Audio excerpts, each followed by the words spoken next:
Hey guys, in this video I'm going to show you a problem and how to fix it.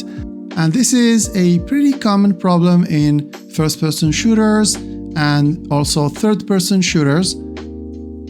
So let's say this is the angle of vision of the camera, and it's fine to spawn projectiles from this location forward along the line of vision of the camera. This was common in the first-person shooters. So for example, here, let's say we have a crate or we have an enemy, for example. Then we get an accurate estimate of where we hit that enemy or that object, okay? But if we actually have a mesh and if we want to spawn some effects, for example, a tracer round effect, or even if we have other kinds of projectiles, for example, slow-moving projectiles like you find in games in general, like the plasma gun in Doom. So this approach of just spawning the projectiles from your eyes, from the eyes of your character, is not going to work. Here we have our projectile spawn transform here, all right? So this is looking forward, but given the distance, so if we are at a quite long distance from the target, we're going to shoot this way. So the ray here is going to deviate from the actual position where you're shooting at, where your reticle or crosshairs is, and it's usually in the middle of the screen. So we need to somehow align this position. So depending on the obstacles that we are facing, we need to actually move this transform and rotate it a little bit to adjust the shooting ray. That way, the impact point with any object will match the center of our screen and the exact looking ray of the camera, all right? And this will allow us to have a realistic shooting mechanic without losing the ability for the player to aim, because like we don't want the game to be ultra realistic where the projectile is directly coming from the transform, the actual transform of your weapon. That would not be very fun to play. Then let's create a new monobehavior script here. Let's call it FP weapon aimer, and let's open the script. So here we're going to have a camera transform. So that's the transform that we're going to use, or let's say use as a reference. Preferably we want to put this on the camera object itself. So let's do serialized field transform, camera transform. Okay, let's have our camera transform, and let's add an onValidate method, onValidate. So if the camera transform is null, we're going to set it to this transform. All right, we're going to need a few parameters here.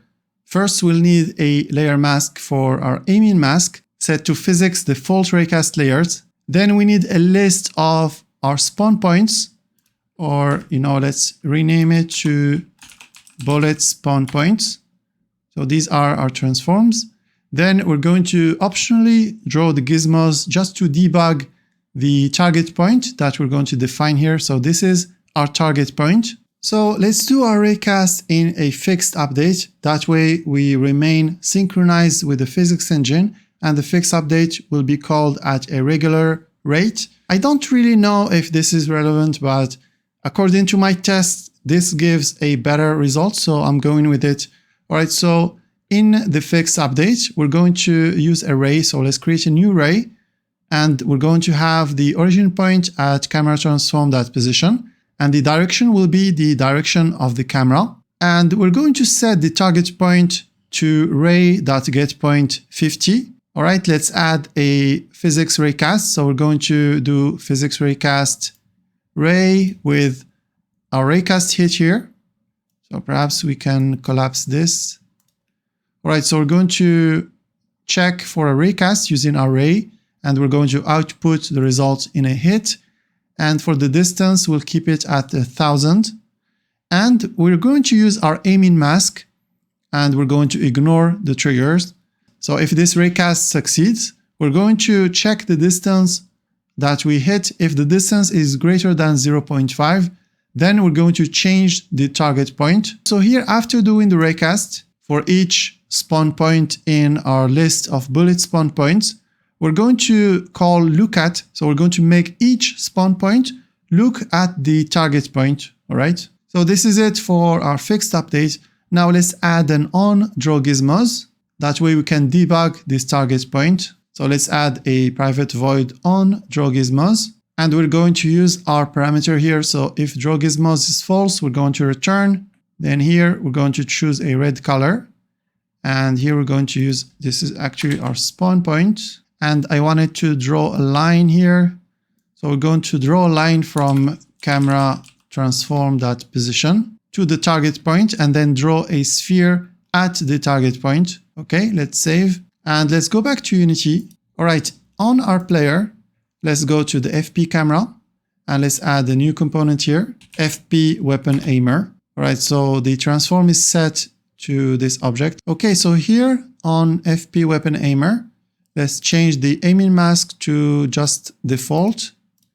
And for the bullet spawn points, so let's check draw gizmos. And for the bullet spawn points, let's drag and drop our machine gun spawn point. Let's test this. So here you can see the red dot showing us the exact position of aiming. And if we shoot a ray, it will be shot exactly at that position. Okay.